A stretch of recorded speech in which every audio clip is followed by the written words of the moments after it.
Claire Portefeuille, je suis directeur de la business unit prescription chez Viatris et du coup je m'occupe de tous les médicaments de marque dans le laboratoire Viatris.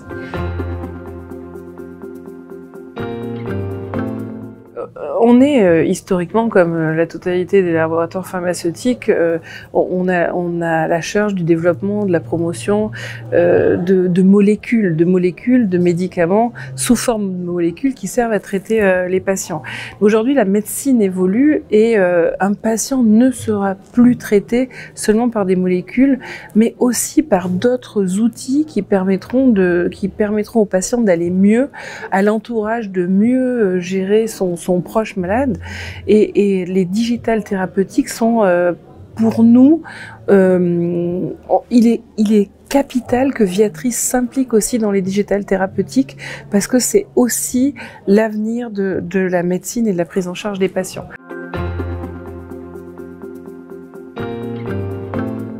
Dans notre apprentissage, on va dire, de travail avec les digital thérapeutiques, on est à la recherche de produits qui sont quasi matures, on peut dire, pour être mis à disposition des médecins et des patients. On est en train, nous aussi, d'apprendre à collaborer avec cet environnement et pour nous, il nous a semblé plus facile de travailler avec des entreprises, des startups qui avaient un produit déjà bien avancé. Et en l'occurrence, quand Ludocare nous a présenté Joe, il existait. Il était vivant, ce petit robot, et on a tout de suite senti, j'ai tout de suite été convaincue par la pertinence. J'ai trouvé la mission géniale d'apprendre à des petits patients on va dire à apprendre pour toujours, c'est des traitements qui vont prendre toute leur vie. Si on apprend dès le départ à bien prendre son traitement, ça assure en tous les cas dans l'asthme d'une gestion de la maladie optimale, d'éviter des crises, d'éviter des réhospitalisations. Et je trouve que c'est clé, cette observance, cet apprentissage, c'est clé dans la prise en charge des maladies chroniques. Ça rencontrait aussi une conviction de traitement. Et puis bon, comme je l'ai dit tout à l'heure, et je le pense sincèrement, la tête de pont de Ludocare, la passion portée par Alexandra, mais par toutes les équipes, parce qu'on travaille pas qu'avec Alexandra, assure, nous rend la collaboration plus facile. Il faut bien noter, avoir en tête qu'on a une collaboration d'une très très grosse entreprise avec une toute petite structure, et qu'il y a des réflexes ou en tous les cas des habitudes qu'il faut acquérir de part et d'autre, accepter de part et d'autre. Et c'est vrai que la rigueur de l'équipe, la détermination, la passion et peut-être la résilience, mais ça de tout le monde, fait que ce partenariat a pu arriver à son terme, qu'on a enfin signé un contrat de collaboration et que nos équipes font la promotion, donc présentent ce robot partout en France depuis 2 mois maintenant, avec la création de cet intérêt auprès des professionnels de santé qui est indéniable.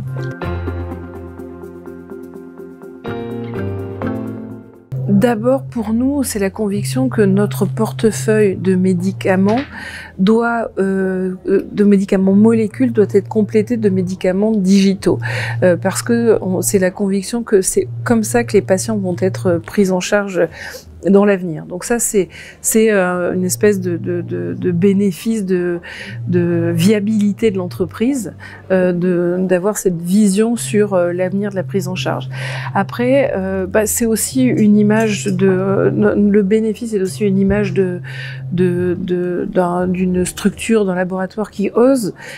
accompagner la conviction, avec conviction, les solutions qui nous paraissent pertinentes pour les professionnels de santé et pour les patients, pour l'entourage. Et puis ça a un vrai apprentissage culturel pour nos équipes.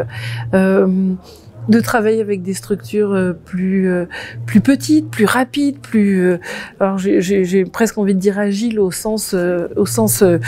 flexibilité, et puis aussi d'apprentissage auprès des professionnels de santé d'échanges sur d'autres sujets que des sujets super classiques que le professionnel de santé et le visiteur médical ont l'habitude d'échanger. Donc c'est vrai que ça donne de l'air, ça donne du pep, ça donne de l'envie, ça change le dialogue. Alors il est très clair qu'on continue à parler de nos médicaments molécules, mais apporter des solutions digitales comme Joe, comme donc Ludocaire, c'est nous positionner comme encore plus un partenaire sérieux, un partenaire de confiance auprès des professionnels de santé. Je pense qu'il y a un vrai écosystème particulier en France avec la nécessité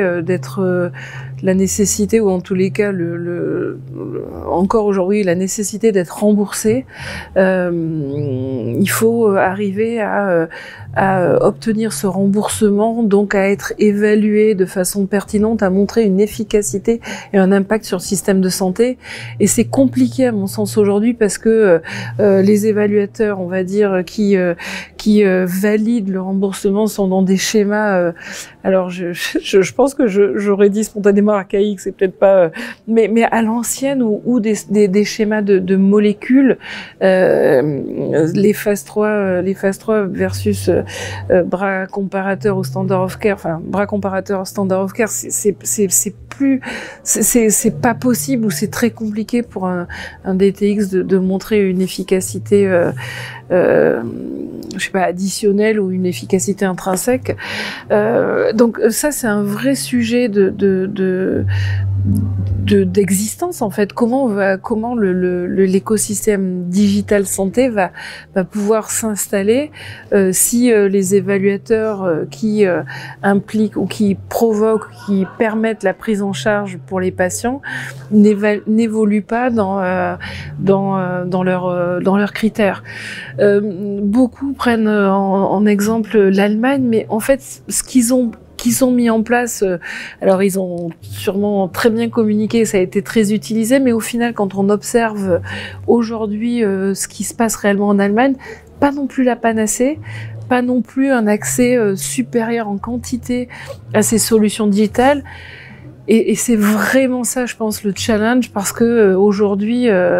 je pense foncièrement que la médecine, les patients, les accompagnants ont besoin de ces solutions digitales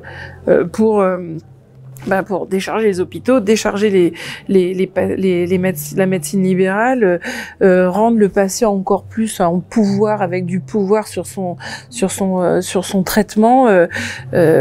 traiter à la maison, enfin tout ce qui est nécessaire aujourd'hui pour que notre magnifique système de santé j'ai dit redémarre, je ne sais pas, parce que je ne sais pas si on n'est déjà pas bien abîmé, mais c'est vraiment important qu'on arrive à inclure les thérapeutiques digitales dans les traitements.